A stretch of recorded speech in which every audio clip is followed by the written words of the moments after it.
I'm Kayvon Shahabi. I'm a partner at PricewaterhouseCoopers PwC. I lead their technology sector advisory business, and on behalf of the 5 other PwC partners that are here and the PwC team, I want to welcome you to this event. We're excited to be sponsoring it. We love experiments at PwC. We don't necessarily like to fail fast, so that may not be something we acknowledge, but we will definitely take your feedback and look to improve on this. The combination of entrepreneurs, VC, and professionals is a group that we interact with regularly. As I like to say, no matter what happens tonight, whichever side you vote for, it's okay with us. We'll make money either way.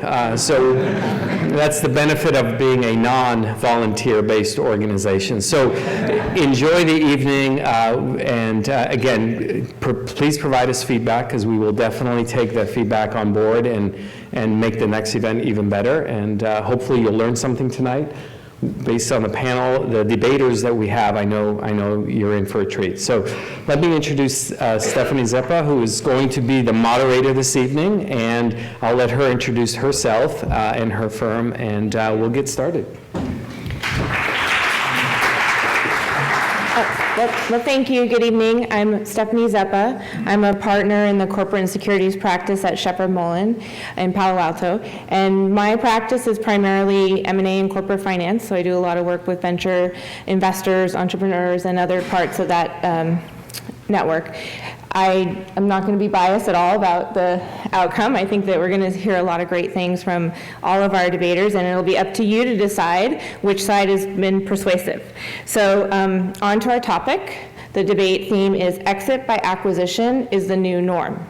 And I'm going to first introduce our really accomplished panel and debate team, and then we'll get into the format for the debate and start with our first poll. So on my right, I have Tricia Salinero from Woodside Capital Partners. Tricia has completed more than 75 technology mergers and acquisitions, valued at a total of over $4 billion over her 25 years in technology.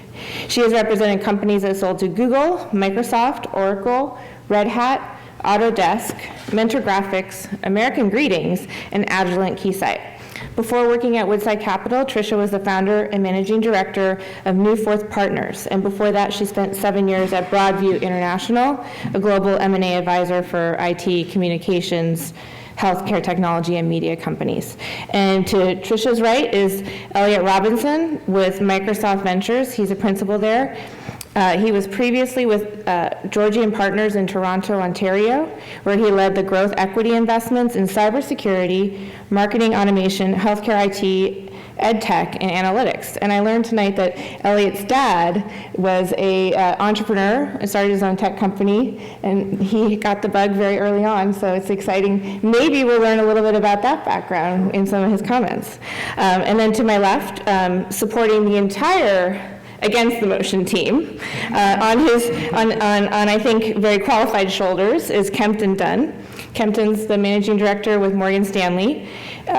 He runs the firm's West Coast software investment banking practice. He works with public and private software companies and investors on strategic mergers and acquisitions, IPOs, and other equity transactions. So his recent M&A transactions include Mercado's sale to Vista Equity for $1.6 billion, ServiceMax to GE for $1 billion, Excelis to Dassault for $750 million. And then on his IPO side, he's done the Viva, New Relic, Box, Zendesk, and Atlassian IPOs. Kempton received his MBA from Harvard Business School and his BA from Yale University. I think that we will not talk about our last panelist because I'm counting on Kempton to fill. What we'll do is we'll do a little bit of a modification, and we'll give you the opportunity to talk for a little bit longer to support your side of the position. To set the stage but not influence any outcomes, I'm going to give you 2 recent headlines, both from earlier this year. The Financial Times said in early January that the M&A boom is set to continue in 2017. TechCrunch said as recently as a few weeks ago that 2017 tech IPOs are on a tear compared to last year. So going then into the debate rules, what we're going to do is we're going to give you an opportunity to poll. We'll do that by a show of hands. Then Tricia will open and speak a little bit about their position. Then we'll give Kempton the opportunity to respond to that. Like I said, he'll talk a little bit longer, and then Elliott will respond to that. Then we'll do a series of rebuttals, and we'll have the opportunity to do some Q&A.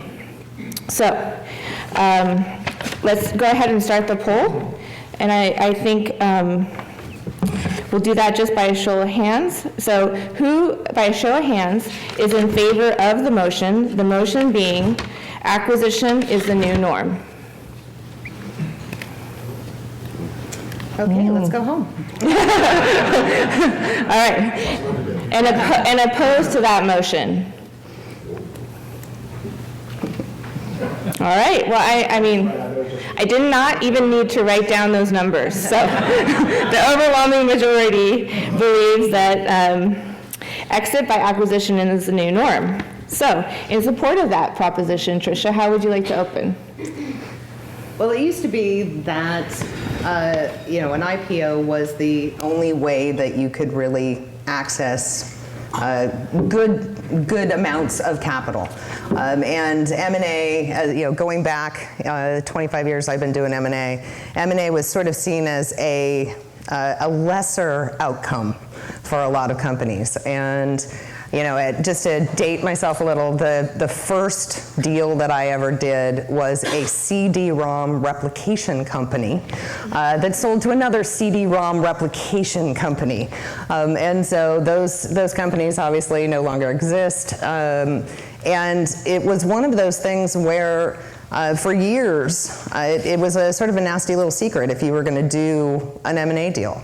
And I think one of the things that has changed about that is not just the sheer volume of numbers. I mean, it's easy to look at the stats and say that there are between 3,000 and 4,000 tech M&A events every year. So statistically, your likelihood of exit by M&A versus exit by IPO or some liquidity event by IPO, there are only 20 or 30 IPOs tech every year. And it sounds like Kempton did most of them. So so he's definitely the guy that you want to talk to. It's statistically, the numbers are behind you for doing an M&A exit. But I think what's really changed over the last couple of years is that there isn't that stigma attached to it. So, if you look back and say, when Instagram sold to Facebook, there were 12 guys at a little company called Bourbon, and they got $1 billion in stock and cash. It's a pretty good outcome for 12 guys. And as you look at that, we even made jokes afterwards, they paid 3 Instagrams for that company, right? And it's one of those things where I think 2012, in fact, was probably when they changed over and that stigma was somehow erased. So whether it's the new norm or the old norm, that M&A is a likely exit, I think that what is new about the more recent past in the last couple of years is that there isn't as much stigma attached to that. And now if you're looking at M&A, one of the things that I thought was important about talking in general about this area was that to leave you with 5, 6, 7% of the top acquirers in M&A. It's Google, it's Microsoft, Facebook and others. They're only doing some small portion of the transactions. And there's a long tail to get to 4,000 transactions a year. And so it's important that you are vocal, that you're noisy, that you're available to be known. And I think that there are ways that allow you to put a much more positive light on M&A and not have that stigma. It is part of this new norm that it is a positive and appropriate way to achieve liquidity and get some driving those dollars back into the ecosystem. Thank you, Tricia. Kempton? So I would point out off the top a couple of counterpoints to the thesis of the debate, which is exit by M&A is the new norm. I would posit it is not the new norm. I will prove surely it's not the norm, but in fact it is the old norm. 90% of companies get sold, the other 10% go under or go public. So it is by far the vast majority of companies do get sold. And the second piece of the topic was plan for it. And that is a trail of woe for companies who build to get bought. You have to always build for the IPO, because that may be the only liquidity event, an option, and it's the best stalking horse you can have in many cases. So with that off the top, I'll address some more facts. The IPO window is open today like never before for a couple of core reasons. The first of which is this recent M&A wave has cashed out public investors about $250 billion in the last sort of 20, since the beginning of 2015. LinkedIn, NetSuite, the list goes on. That $250 billion goes back to Fidelity and T. Rowe and BlackRock, and they are not paid to sit on it earning 5% or earning 50 basis points of interest. They have to deploy that as fast as they can back into growth stocks. On the IPO side, there have only been about 30 billion of new issuance in the since the beginning of 15. So you got a 10-to-1 ratio of cash coming out of the tech markets to new equity deals that are consuming cash. For a $1 billion sale, you need 10 $100 million IPOs to sop up that excess capital. So there is a huge need for investors to find new public growth vehicles in the IPO market. Secondly, there is no growth out there to be found. In the entire software universe, you've got a total of 31 companies growing over 20% in 2018 projections, between 1 and 10 billion. If you look at growing over 30%, it's only 8. And half of those went public in the last 6 months. So there is a wall of cash out there to invest into growth stocks, not more Oracle, not more IBM, not more HP, and there's a paucity of targets to invest into. So as a result, you're seeing tech stocks hit all-time highs on an almost daily basis, and at present, the IPOs are generally going well, snap aside in the near term. It's become much more of an art with, I think, banks who sort of know how to build demand and allocate the IPOs in a way that wasn't as disciplined 5 or 10 years ago. So you're seeing more IPOs, better outcomes, happier investors. That's a very virtuous circle. So that's on the pure capital market side. On the, how much time do I left? 2 minutes? You have 4, because you're... Oh. You get your extra Perfect. time. For the intrinsic reasons for the company to go public, it's invaluable marketing spend, right? You can't imagine how much benefit some of the consumer companies or the enterprise companies get out of going public, having a stock. It reduces sales cycles, the phone rings often. That visibility is something you cannot pay for as a private company. Secondly, you have access to cash, lower cost of capital than VCs, and currency for M&A. And the sales forces start out the first 5 years, no M&A. After that, they do small ones and mid-sized ones and eventually big ones. So being public lets you get that currency to grow inorganically in ways that every large company has generally done eventually. In terms of investors, VCs today see massive megatrends with cloud, mobility, communications, social, and they're playing long ball, where we'll have a client who gets an offer for $2 billion, and the VCs say, no, this is worth 5 or more. So forget that, we're going public, we don't want to cap our outcome. And you are seeing VCs flush with cash, play for the fence, swing for the fences more, focus their capital in fewer companies. I think Sequoia is leading the trend here where they say, here are fewer winners, we're going to lead every round. and bet heavily. And when you're doing that, you need to get bigger outcomes further down the road. That means IPO, not sale, earlier in the life cycle. In addition, these companies have longer runways because you don't have the chokehold, you don't have the constraint of enterprise salespeople the way you used to 5 years ago. You've got the Atlassians, the New Relics, the Zendesks can get very far, almost to IPO with no enterprise sales force. So that's not a constraint on revenue and growth the way it used to be, because you have these low friction credit card swipe models that have great retention, great net expansion, and you can build a business that way with no salespeople. And secondly, you get massive scalability with development. You've got developers in China, India, outside the US, and you've got open source. You're seeing more and more companies go public because they have open source communities that are generating millions of lines of code for them for free. So that's why companies and their investors are saying, let's play long ball, let's not sell out near term.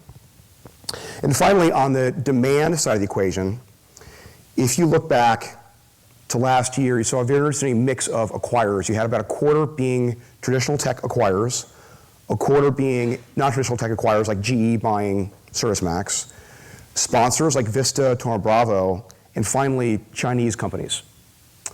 Of those four quadrants, you're seeing the Chinese capital constraints massively inhibit acquisitions coming from there. You're seeing sponsors, because of the valuations, on the sidelines because they can't afford high growth revenue multiple companies. They want EBITDA. And thirdly, you're seeing the non-tech acquirers like the GEs and Honeywells talk a game, but being much slower in terms of their actual execution and put the money where their mouth is on the M&A side. So that brings us back to the tech buyers who've always been active, but you're seeing a new class of Amazons, Apples, others who have confidence that they can build, not buy. And you're seeing traditional buyers like EMC, Dell, go private, run off EBITDA, and not buying growth companies. And even the ones that are still public, the IBMs, the HPs, are significantly slimmed down relative to 5 or 10 years ago and are not nearly as active in the market. So you have then remaining of that large pool, the handful of companies who do acquire the Microsofts, the Oracles, the SAPs, and you hear, gosh, it's $1 trillion offshore. Oh, I'm sorry, $1 trillion on your balance sheets. Guess what? 900 million of that, $1 billion of that is offshore. Maybe Trump brings it back, maybe he doesn't, but that cash on the balance sheets are not available for M&A in the near term. You got to go raise debt. And in closing, with my last minute, the options of M&A, IPO are only 2 of the 3 doors. Door number 3 is Uber and Airbnb and companies that never do either go public or sell. They may eventually down way down the road, but the amount of private capital available in the US, in Asia, in the Middle East is something we've never seen before. And so companies can elect to do neither sell nor go public, but do liquidity through that capital. All right, thank you, Kempton. And we're going to give Elliott an opportunity to do the last opening comments. So this is not rebuttal yet. We're still on the opening. Thank you. So you guys have already heard from my esteemed colleague here on the panel who kind of set the table, and I'm going to, in my 4 minutes, give you a couple of more stats, facts, and hopefully some perspective as the investor on the table. Just by way of setting a backdrop, Microsoft Ventures does Series A through D investing. In the last 12 months, we've invested in roughly 34 companies. So if you're a portfolio manager where I sit, I say, okay, if I'm doing 30 to 35 investments a year, all of those can't be IPOs. That's just factual statement. So going back to Tricia's point, we know that's not going to be the exit path for all of our entrepreneurs, but we're happy to support them if that is an opportunity for them. So there's 4 other things that I really do want to talk about in the next 4 minutes. So one, increasing diversification of tech acquirers. So if you really take a step back and, to Kempton's point, some of the traditional folks like Microsoft, Oracle, Cisco, and the like we are challenged in terms of the size and volume of acquisitions that we can make. But if you look at what's happening in technology, it seems like there's a lot of entrepreneurs in the room. Entrepreneurs are disrupting more and more traditional markets with technology. And if you look at a company like Ford, for example, they just made $1 billion acquisition in the autonomous vehicle space. Who would have really thought? I mean, we would have assumed they're buying cars or a manufacturing plant. If you look at Walmart, for example, they acquired Jet, multi-billion-dollar acquisition. These are companies that you typically wouldn't think about. And if you look at 2016, 8 of the unicorn acquisitions happened by companies not named Microsoft, not named Apple, not named Cisco, Oracle. So that's something that's really unique. Kempton talked a little bit, I know I'm not rebutting, but he did talk a little bit about private equity. Where I sit, we get excited when we see Thoma Bravo and Vista Equity come down market. If you look at the Marketo acquisition, if you look at the Ping Identity acquisition, those are deals that I put term sheets out on, didn't win. But those, 3 or 4 or 5 years ago, those are not your traditional leverage finance, late stage private equity acquisitions. These are companies that are still growing 30 to 50%. Many of which aren't profitable yet or just about to hit EBITDA break even. And I think that's an opportunity for those in the room and hopefully many of the companies in my portfolio. The more buyers, non-traditional tech, private equity that enter the marketplace, if you're a good asset, that hopefully means you're going to get bought up. We talked about fresh powder in the marketplace. Yes, some of it is locked up overseas.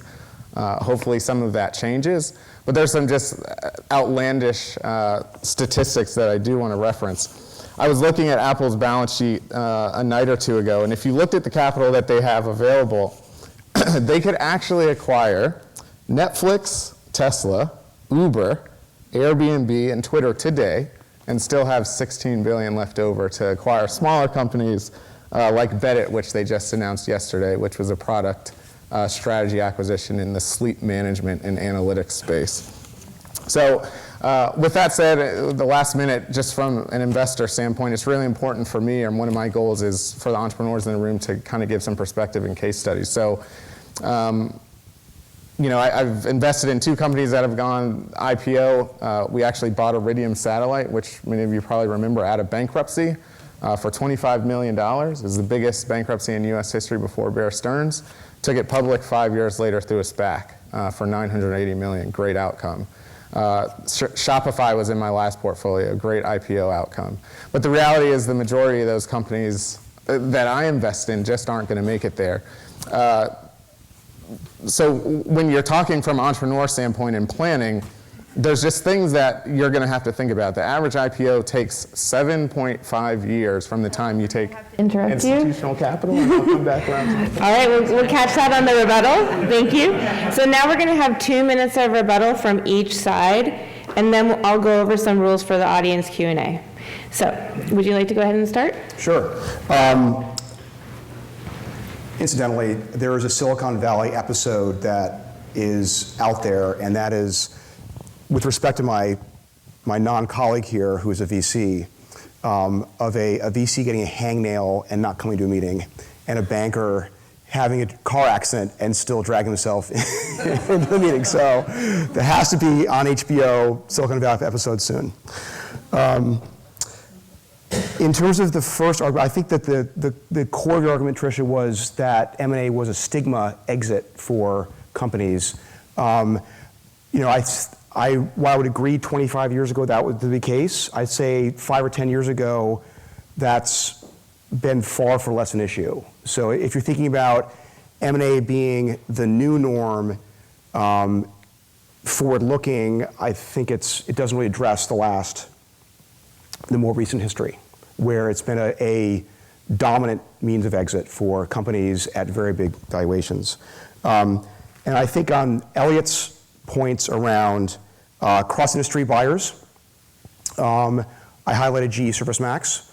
Having worked with a lot of those large non-tech buyers, we shouldn't hold our breath too much that they get comfortable with the valuations. There are special situations with Walmart, Jet, GE ServiceMax, we let those happen, but they are not going to make up for the disappearance of strategic buyers like EMC and Dell and CompuWare, and the list goes on, or the offshore, or the ascendance of new buyers like Amazon and Google, who are going to build on their own. So, and then finally, you also made the point about lots of cash in the balance sheets, and I will reiterate my point, which is, you alluded to as well, which is it's all offshore. And if, I don't know where it's on Trump's hit list of to-dos, hopefully it's higher than some of the, yeah, he got healthcare done apparently, for this worth. So, you know, don't bet against the guy apparently. If that were to pass, you would see a wave, but I think it's a political landmine, given how in the past those windows were used and resulted in effectively share buybacks as opposed to hiring more and doing acquisitions. So you'll see a lot of resistance to that, and if it doesn't come back on shore, then I don't see that being a big uplift to M&A from that optical cash that is sitting trapped over in Europe and Asia. I'll respond to a couple of the points. So I keep an Excel list of all the companies I've ever invested in. Across that list, they are now disrupting 22 different markets.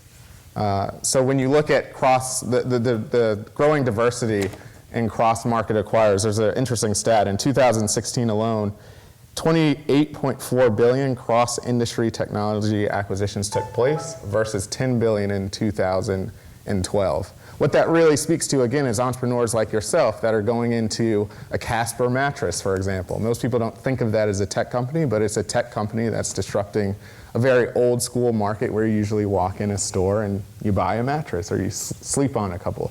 All of those industries are being changed. Other companies, Allstate, unicorn acquisition last year, General Motors, Ford, Orient Capital, AbbVie, Walmart, Unilever, these are all companies that are looking at how tech is disrupting their traditional business model and saying if we don't acquire these companies and technologies and strategies now, we're going to find ourselves either out of business or unable to compete.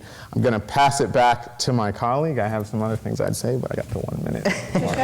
Well, and I'd also mention, you know, in this room, technology M&A is self-evident in many ways, right? We've either known someone who's been through an acquisition or we've benefited from dollars that came from an acquisition.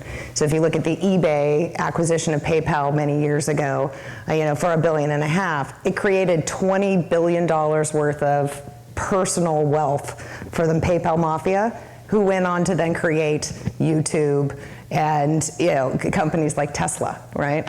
So this cycle of you know, exit by acquisition, recycle the wealth into the company and the ecosystem is very much evident here. But I think M&A is a new norm, as Elliott is pointing out, for companies that are outside of this ecosystem is a very big deal relative to finding ways to innovate and finding ways to you know, enhance their R&D and enter new markets.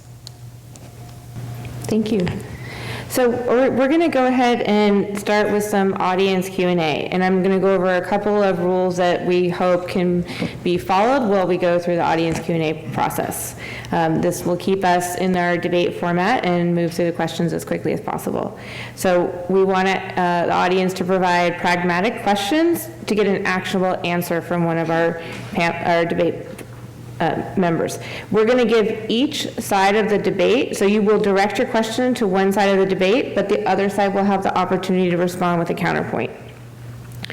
So indicate which person you're directing the question to, give them an actionable question that they can easily respond to with a response, and then don't elaborate on your question. If you want to have a second question, we will try to move through all the questions in the audience, but only one question per person.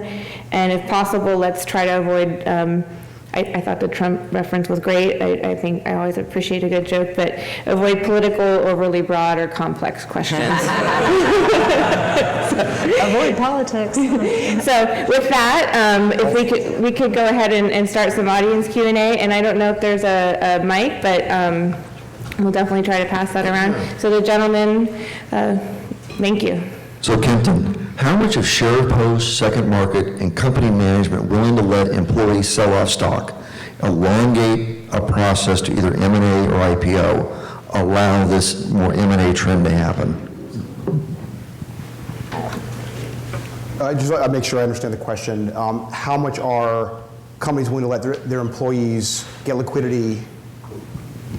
I mean, they're allowing their employees to get liquidity and not sort of forcing an early sale at $100 million versus people can sell off some stock because they're willing to stay with the company and let it grow because their salaries are lower. How does that help them to elongate the process of either M&A or IPO, which will lead to more M&A activity? Well, I think you answered the question, which is companies are more open to this, and you even see markets opening up on the secondary where you're seeing sort of almost quasi-IPOs happen with less disclosure, less liquidity, so they're problematic in some ways, but you're seeing it's this wall of capital that's looking for growth opportunities, and they're willing increasingly just to buy into these private companies with less disclosure, not being public, and it's a win-win because employees can get liquidity without it being an event when it's at the right time. So I would, I'd say, and that's been happening for the better part of a decade, I would say. What's changing more recently is just the amount of capital that's comfortable taking those secondary positions ahead of an IPO or a sale. So we'll go ahead and see if Tricia or Elliott want to add anything in terms of how the secondary market is either helping or hindering the acquisition as a new norm concept.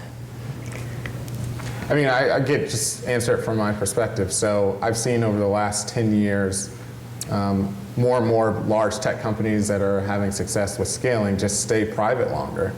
So what does that mean? You have entrepreneurs that have been in for 5, 6, 7, 8 years, not necessarily planning or ready to go IPO, that do want some liquidity, do want a little bit of the payout for reaching 50 million in top line or 100 million in top line.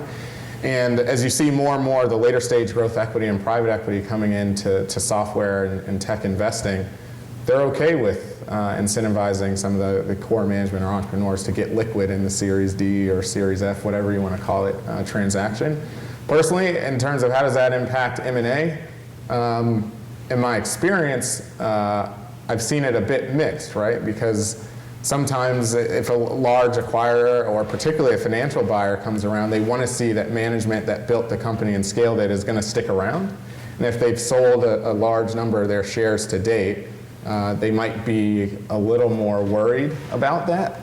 But in terms of the strategic buyers, I don't think it's caused any issue at all because most of the time they're buying it for market share, product synergies, or go-to-market synergies. Thank you. So Dana, I think you have the next question. Yeah. For Kempton, thank you for being here and covering for the two tonight.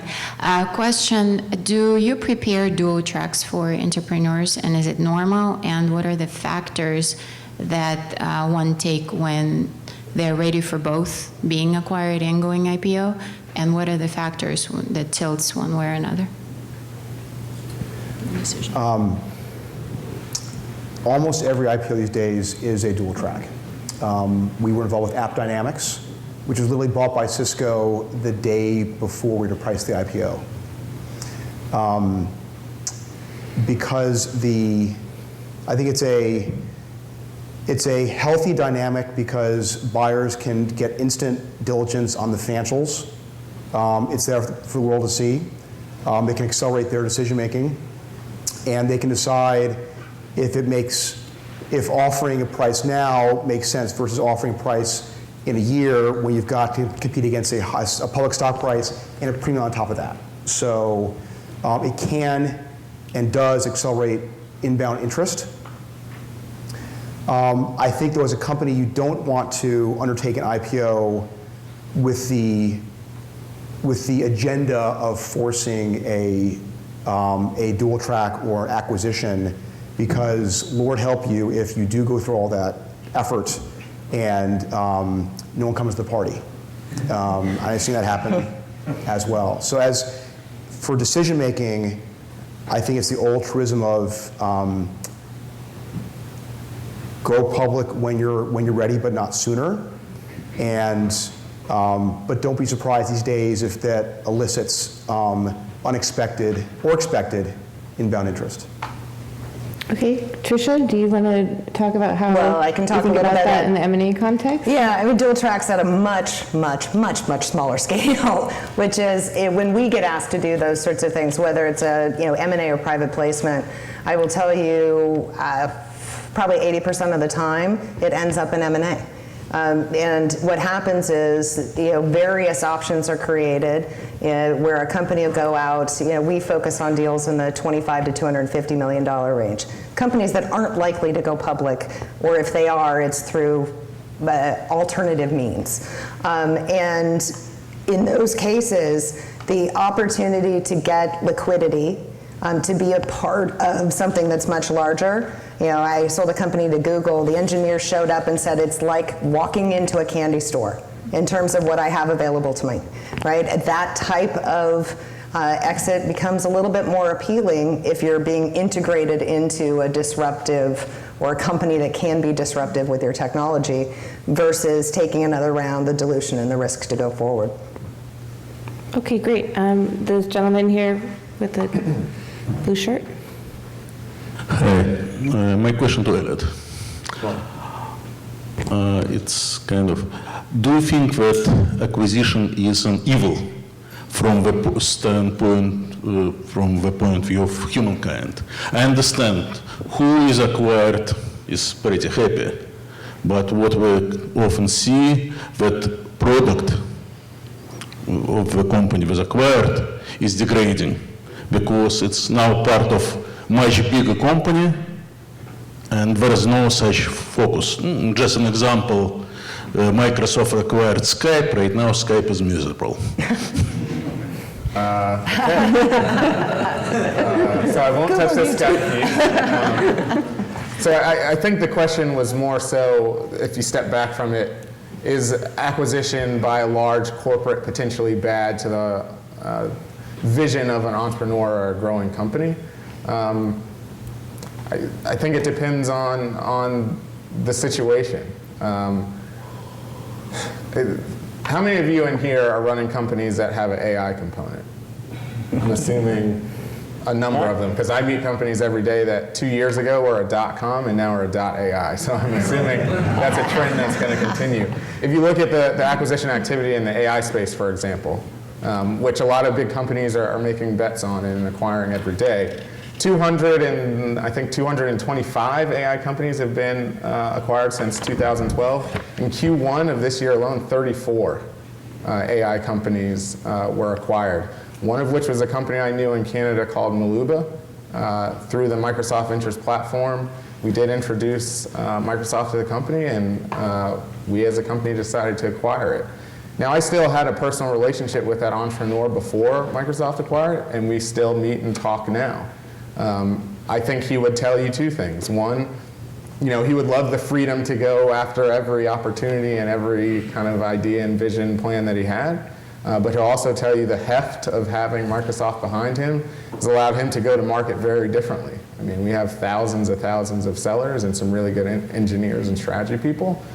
Now, on the other side, I'm sure there's been some acquisitions where defensive acquisitions is something that happens, right? And we shut down a product. And when I say we, I mean the broader tech community will shut down a product if it's seen as competitive or might bite into market share. But I think more often than not, if both parties are transparent, then the outcome's pretty good.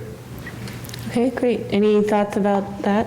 Yes, I would say from the, yes, M&A is evil. vote your conscience later. From the target perspective, it matters incredibly who the buyer is and what the context is. You've got people who were bought by Benioff at Salesforce who had entirely new career trajectories, much bigger ramp of their products. It was the best thing that could have happened to them, and it was dreamlike in terms of the results. I'd say you've got others for whose track record is to buy companies and fire pretty much everybody. And there's a whole spectrum in between. From the angle of innovation, M&A is absolutely critical because if that was not an exit, you wouldn't see the VC funds you have, you wouldn't see the fundraising that's going, you wouldn't see the innovation that's happening. The reality is that has historically been, it's not the new norm, historically been by far the dominant exit for VCs and therefore how they underwrite their investments in companies. So if it weren't for M&A, you wouldn't have this complex, you wouldn't have Silicon Valley. So it is necessary. I argue it's not evil either. And I'm going to go totally off script and ask a sub-question to kind of go along with your question towards the sort of what is the negative outcome of the IPO. I mean, are activist shareholders as bad as a company that comes in and shuts down your product? Are you facing, when you're the management team of this fabulous technology company and now all of a sudden you're dealing with that public market, is that a real downside that people care about or feel about? They're rarely welcomed. They sometimes are. I think my position is they actually serve a very useful function in capital markets because when they do get involved, it often is because something is amiss with governance or strategy or products. And I've seen some terrific value add work done by activists. Case in point, ValueAct and Mason Morfitt on the Microsoft board. You don't see publicly what he's done behind the scenes, but it's been a lot. They bring a lot of analytics to bear. They go deeper into the companies than the companies themselves could do. We have large corporations actually, in some cases, asking for our activist recommendations of guys they want to come in and do all that work and buy a big stake of the company. So while sometimes they are unwanted, I think in the long run, they do provide a very useful purpose in the markets for directing capital to the most useful deployment versus being wasted by companies that aren't well managed. Okay, thanks. Maybe we'll go to the next audience, one in the back. My question is for Tricia. Or actually, I'd like to hear everyone, if possible, on this. So towards the end of your rebuttal, you talked about the impact of M&A on the ecosystem. I want to kind of expand this a little bit. But perhaps you can talk a little bit about how this choice of acquisition and then from Kempton's side, an IPO, how does it affect the industry? Is there a macro effect that has a preference that the more IPOs that happen or the more acquisitions that happen, that it has more of a positive sway on the overall industry or not? Just curious if there's a more macro factor that's working there. It's interesting. You would think that the number of acquisitions in down years, 2008, 2009, would be materially different. And it's not in the scheme of things. I mean, there's still between 3,500 and 4,000 acquisitions a year in tech. And that, it does have a different ecosystem effect, obviously, in down years. And I think everybody in this room felt that. But what is, in terms of how things have changed, I think relatively recently, is, there is new money coming from overseas. We do, 40% of our deals is coming from overseas buyers. There's new money coming from out of tech market, and I think that has been, very beneficial. So even if we're not headed to greater heights under, whether the stock market changes or the current administration changes some rules that make it, less or more beneficial to do M&A. I really think that this new emphasis towards using M&A as a very deliberate tool instead of a, oops, I had a mishap as a seller is, I think, very strategic in both up and down economies.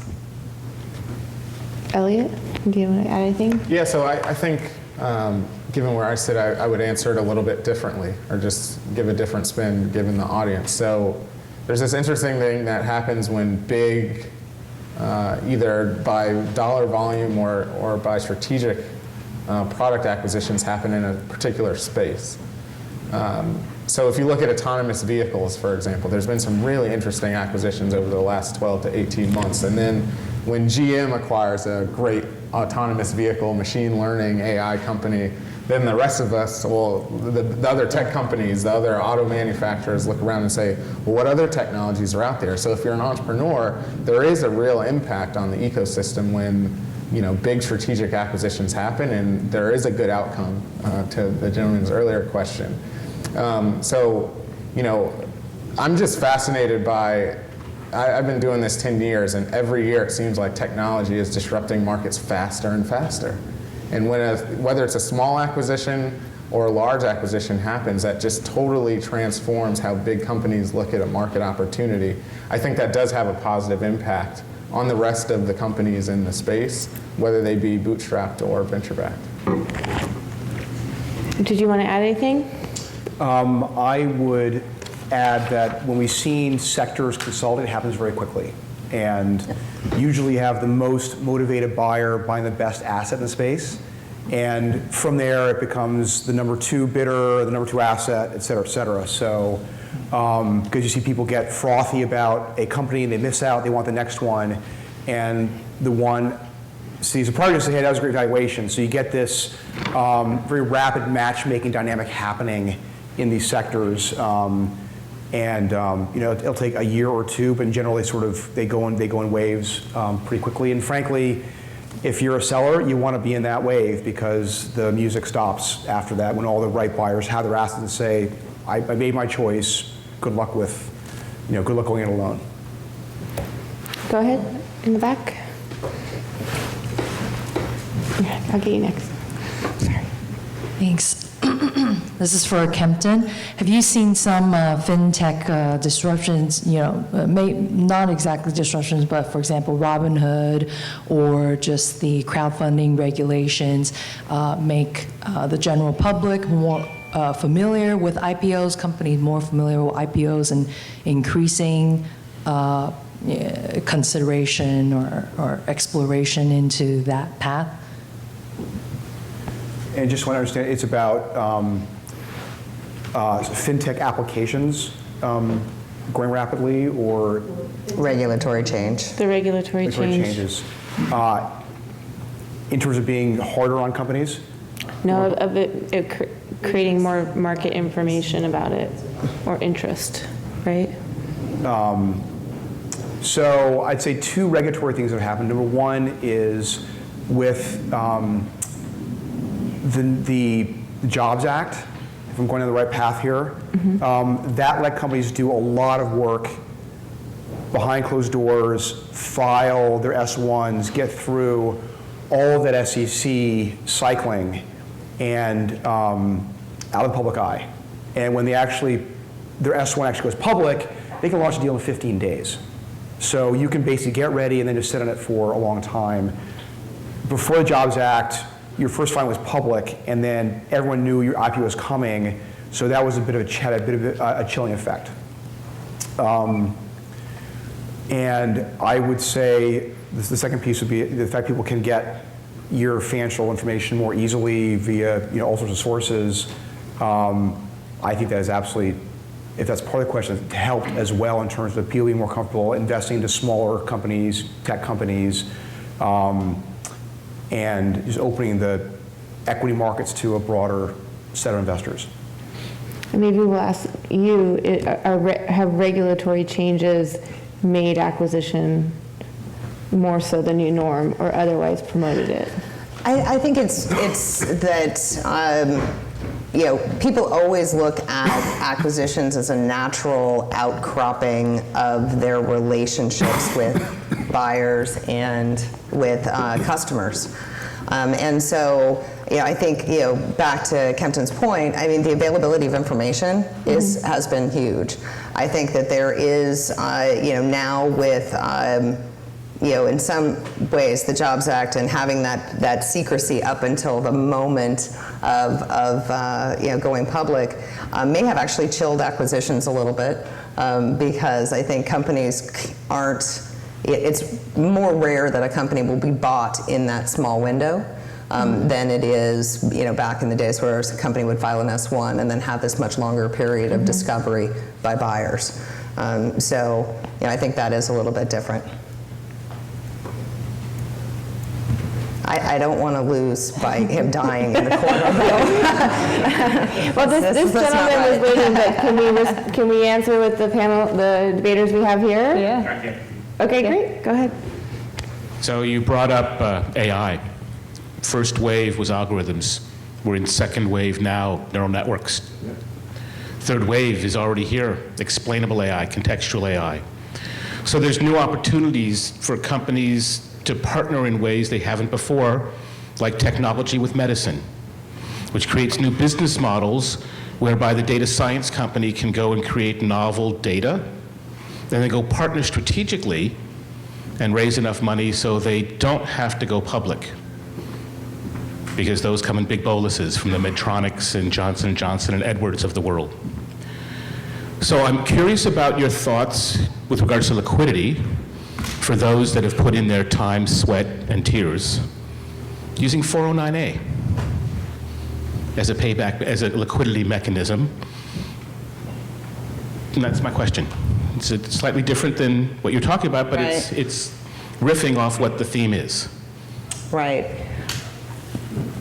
I'm not sure I have so much an opinion on that as maybe we've seen a lot more sum of the parts analyses for companies, and I think we've seen a lot more licensing transactions, sales of certain portions of the business, sale of IP, licensing of IP, that has created not the sort of vanilla M&A event, but has given certain employees opportunities to get some liquidity through bonuses and things like that, through some stock options. But to your point of 409A as being that mechanism, I don't think I've seen that as much. Any comments on 409A? I missed the other part of the question. Good, then we'll move on to the next one if that's okay. Go ahead. This might be self-evident, but we were talking about exit. So in the context, maybe Kempton start in the public markets, I'd venture to say that the ability to get public is highly constrained. I mean, last year I think there were 102 IPOs, 40 of those were venture-backed. When we used to go into pricing meetings, there was a real stigma to secondary shares being sold in an IPO because Fidelity would come in and say, why should we be buying if the insiders are selling? So I guess the question really is an IPO really a liquidity event or a financing event? And if it's a financing event, I'd venture to say it's not an exit.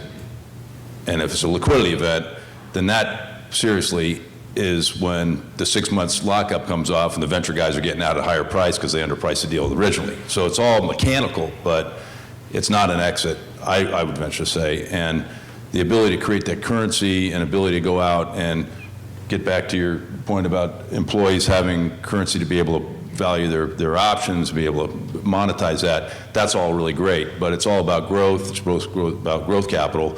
So my question, I guess, is somewhat rhetorical, but is an IPO really an exit, or is it truly more of a financing vehicle to eventually have more optionality down the road toward what is truly an exit, which I think is the theme of the event here.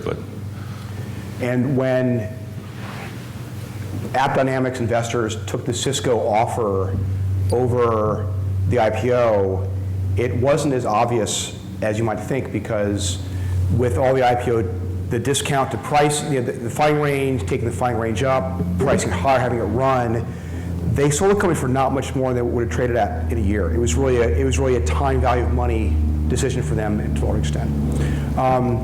You're right that the IPO is not a time that management or VCs sell, but after 6 months, if there's follow-ons before that, 6 months, they're much more free to sell.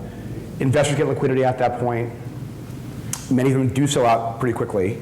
Management tends not to do so as rapidly, but it sets the stage for broad-based liquidity at the company at some point after the IPO versus resorting to a sale or resorting to a secondary market. And I would say today you're seeing more and more VCs, it seems, not even selling, but distributing to their investors. Because they're able to sort of basically mark to market their returns without, and then letting their own investors choose if they sell or hold. They usually sell. And that's often done 6 months post IPO. So it's not the IPO event that's liquidity, but it is sooner after. And I would only add the one piece, which is if a company is already profitable and fully funded, what you want to avoid if you're Fidelity is that company's not fully funded to get to break even. You have to go do a big dilutive financing to get you there. If you're fully funded, they're more open to the CEO or investors selling in the IPO. And often our green shoes are largely investors, not primary capital. Okay, great. Do you want to respond to that? Team acquisition? Yeah, I mean, I have a couple of notes just on that. I mean, I think, certainly I've often viewed an IPO as not an exit, but that's because I'm arguing for M&A most of the time in my day job.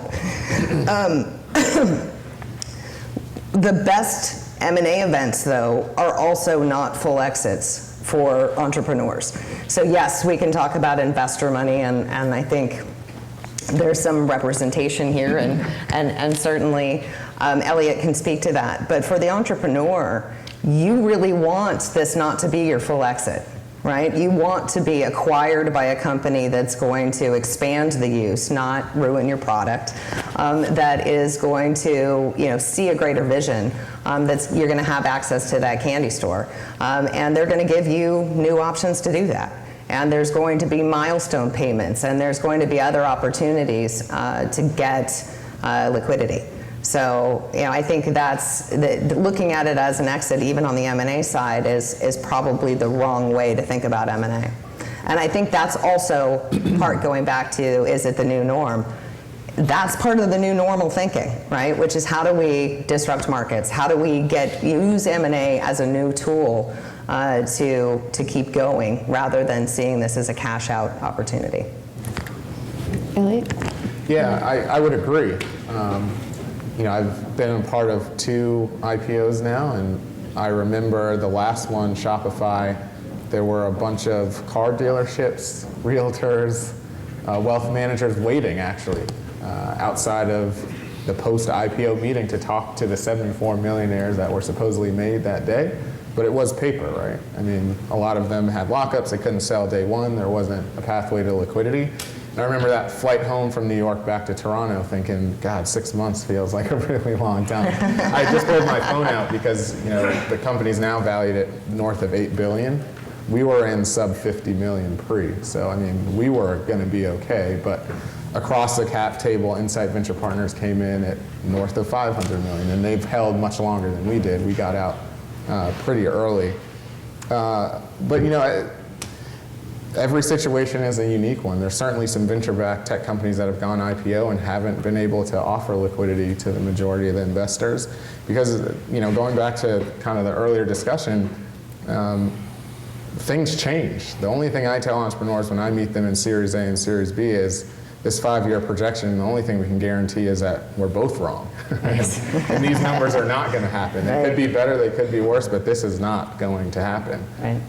Now, 6 months is a much smaller window, but you usually start the IPO process, as you know, and we all know, much sooner. So you really have to figure out TAM issues, market issues, investor issues, global issues. That's a different kind of beast. Are you going to hit your first quarter? Snap. Yeah, keep using it as an example. I think we have time for probably one more question, maybe 2. So I know you've been waiting patiently for a while.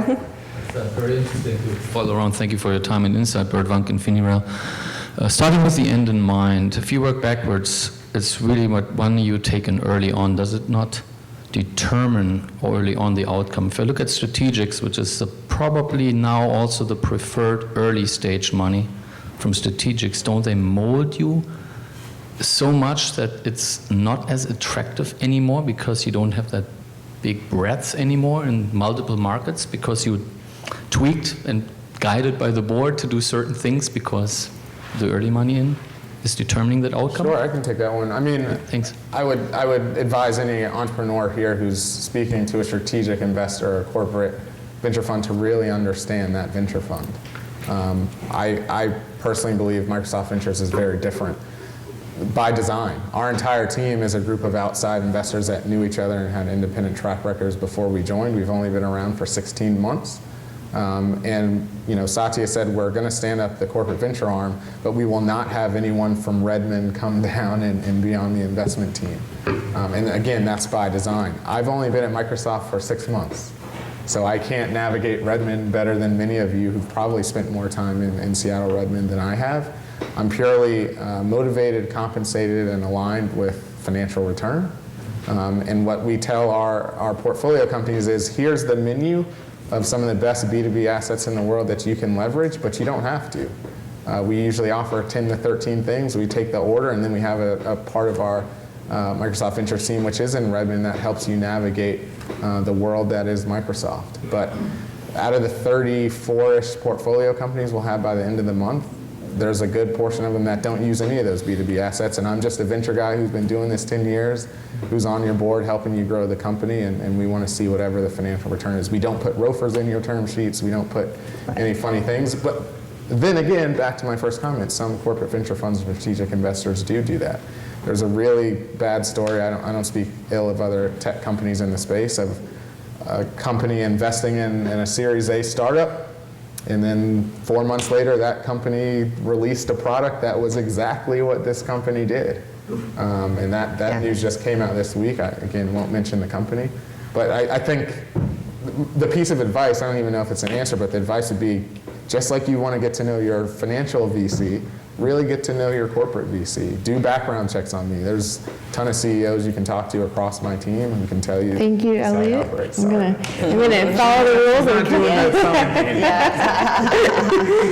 All right, so do you want to, Kempton, do you want to answer the question of whether or not corporate and strategic VCs have maybe shrunk the pool of potential IPO companies because of the type of market you need to be an IPO company, or and then maybe take one more question. I know Fred is like going to tell me we have to wrap up, but corporate VC money has to be very carefully handled as a company, because you want to avoid, in general, perception that you are overly tight with one potential buyer. If they bring you a lot of go-to-market, capital is always out there. If the strategic brings you distribution, roadmap, lots of real help, and I think there's a mixed record with any and all of them in terms of delivering on that. The trade-off is that you may be viewed as too cozy with, you know, with a Intel versus fill-in-the-blank tech company, or with a Oracle versus an SAP, and I've seen companies take, you know, inside sales, got Microsoft and Salesforce investing. They'll probably get, you know, one or two others. You can get a whole bunch of investing, and they're all fighting to be the best partner. That can be a fantastic outcome. But if that investor has others, if there are others out there that might see you as a little less attractive because you're taking money from one of the competitors, I'd avoid that if you can, and stick with more true venture money. okay, thank you. Last question, and then we're going to go to closing argument, unless Fred is going to interrupt me. Yeah. With record dollars overseas and the lack of repatriation, do you feel that those deep pockets overseas are going to fund innovation centers bigger than Silicon Valley? Because there's deep pockets available over there. And VCs may end up investing in startups in those countries because there's deep pocket acquirers over there, deeper than here. So if you look like at a Cisco, they have more money overseas than here, so they could do a lot more overseas than here, unless they repatriate. So do you ever think that there could be tech hubs created as a result of that? Yeah, I think you're seeing the early stage tech VC startup ecosystem maturing in pockets like Europe, particularly in London, that haven't a decade ago necessarily sorted themselves out. But I think at the end of the day, talent always wins out. I mean, you're not always just acquiring financial statements, balance sheet, and a product, you're acquiring people. And many times the best companies have the best people. And a lot of the time that happens here in Austin, in Denver, New York, Tel Aviv, certain pockets in India, certain pockets in Brazil, luckily where our team exists. But yeah, I certainly do think that's an opportunity because the rest of the world is catching up. That's just a reality. We see, particularly out of India, particularly on the consumer side, like the weird B2B2C companies, they're doing some extraordinary things and can achieve scale just because of the economies of scale of the population over there and the engineering talent, quite frankly, really quickly. So I do think that is an opportunity. I think because we're not debating on this one, Yeah. I would agree. I think you're already seeing it happen for sure. Yeah. Microsoft, Intel, Cisco, absolutely starting to put more money into, operations, employees overseas, and that may not be the biggest or main driver of this sort of tech growth over abroad, but certainly a factor, for sure. Okay, great. Well, Just to go ahead. add 2 seconds on that, in terms of looking for acquirers overseas, if you have an offshore development team in another geography, look for the other companies that are in that geography with you. If Cisco's got a hub there, if Microsoft's got a hub there, those often make the best acquirers because you have a great team, you have a team that's worked together. They often want to build out those centers in less expensive cost environments than here. Okay, great. Well, thank you for the very thoughtful audience questions. We're going to go ahead and do our 2-minute closing arguments. We'll start with the acquisition team side, and then we'll do the IPO side, and then we'll get a chance to poll again. So I've learned 4 minutes went really quick, so I'm going to pound through these in 2 minutes. So again, with the audience being entrepreneurs and where I sit as an investor, I just want to leave you with a couple things. Again, there's just more swings at it from the M&A side. Another interesting stat in 2016, $84 million was the median tech acquisition price. I know this room is full of nothing but unicorn exits, but $84 million is not that bad, and it might allow you to start your next thing right away. There's just more buyers in the market, non-traditional tech guys with a lot of money, tech companies with a lot of money. And again, as we talked about, the both domestic and international private equity buyers are coming down market, doing more and more in the tech space. And then 2 kind of unique things. So what I always advise entrepreneurs is don't do something that feels unnatural. Some companies I've invested in, like a software company, a software analytics company in the home healthcare space, they're never going to have the TAM that might allow them to be a $10 billion publicly traded company. So if you start thinking at the board level or at the management level, how do I become an IPO candidate? You're going to have to then veer into markets that feel unnatural, that you might not have the expertise to do. You might acquire a company that takes you into something to open up your TAM. That can be very strange and a hard road to walk. And then the last piece of advice I leave every entrepreneur and management team I work with is just reverse engineer yourself into success. We know that the 5-year plan isn't going to be what we think it's going to be, but we can define success now. If we know we're at letter A and we know what we want letter Z to be, that could be the unicorn or the $84 million exit. Let's really spend the time figuring out the letters in between and hire, build product, invest in the right way. And both Tricia and I do believe that exit by acquisition is the best path if you follow those rules. Great, thank you. Kempton? So again, I reiterate, M&A is not the new norm. It's been a norm for many, many years. It's hard to see today on the heels of 2016, which was a record high for tech M&A and a record low for IPOs, how that balance shifts. But it will shift dramatically throughout 17 and 18 and 19 for years to come for, I see, 5 reasons. Number 1, public investors are desperate to deploy capital. They're getting cashed out, and they have a paucity of companies to invest into that are high growth, that are public. Fidelity is calling Lightspeed and Grey Rock and saying, please, more IPOs, fewer sell sides, bring it to me. Number two, we established there are fewer buyers today than there were a year ago because of China capital constraints. Sponsors can't compete with the stock price where they are. And of the tech guys who are active, many are buy, not build types. And for those who are active, the cash is overseas. My second point. The third point is VCs are playing long ball today. With the mega trends, they're seeing companies that they want to be 5 or 10 billion market cap, they don't want to sell for 500 million or $1 billion. They're investing more capital to take them longer and having success doing that.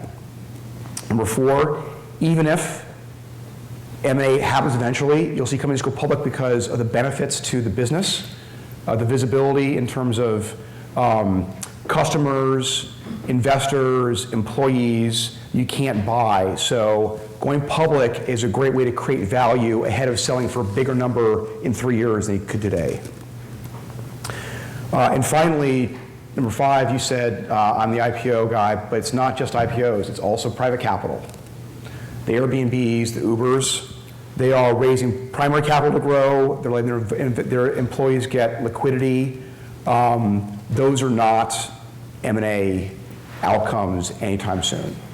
So again, while it's hard to see in May of 2017 why 16 is going to be different, the future different for 16, we had record M&A highs and record IPO lows. Because of these trends that we see developing in the markets, we think it's going to change pretty dramatically. Thank you. So now we've had a chance to explore both sides. We've asked a lot of tough questions of our debate team members, and so let's finish with another poll, by hand poll. And again, what we are asking or testing for is how many people's vote were we able to sway? So which side shifted the most? So let's go ahead and say, by a show of hands, who is in favor of the motion, acquisition is the new norm?